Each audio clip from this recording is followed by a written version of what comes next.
Ал термешер ағайын туысқандар, қонысымның қызы сұлу қыз, өмірімді өзгерткен 2 жыл деген терменің жалғасы, қимаймын жаным өзгеге деген атамның өлеңі.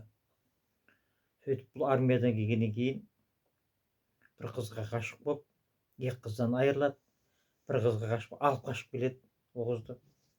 1 ай, 1 жарым ай тұрады да, мен сүйген жігітім бар деп, ол қыз тұрмысқа шығып кетеді.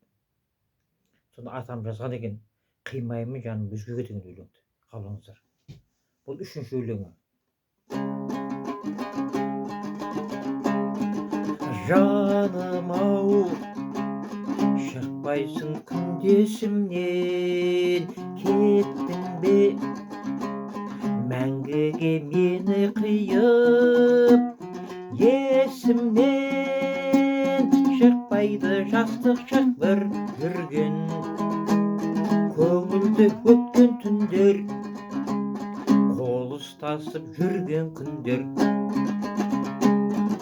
Есімнен шықпайды жастық шақ бір жүрген, көңілді өткен түндер, қол ұстасып жүрген күндер. Келмейсің, білемін мәңгі кеттің, шын сүйіп қалдың ба басқа жанды, бақытты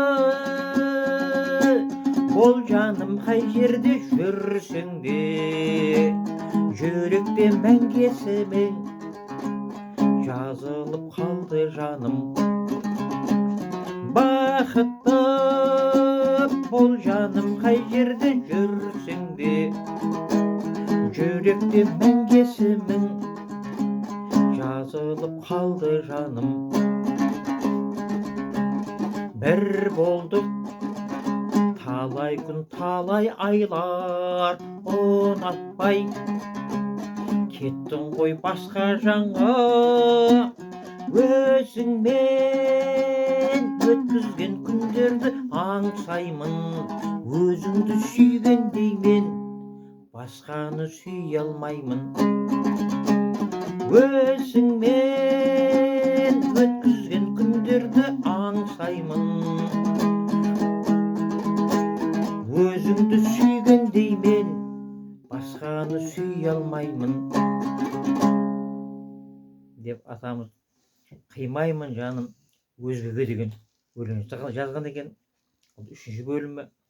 Атамыз 80-нен асып қалды. Енді ол қыз да 80-нен асып қалды ғой, немере шөбере болып өткен шығар. Атамыз әлі сол совхозда тұрады. Атамыз жақында 4-ші өлең жазыпты. Күтемін жаным өзіңді дейді. Әлі күтіп жүрген атамыз. Ол келмейді, бала шағалы болып кетті ғой. Сонда да атамыз күтемін жаным өзіңді деген өлең жазған екен. Бұл 4-ші бөлімі. Қабылдаңыздар.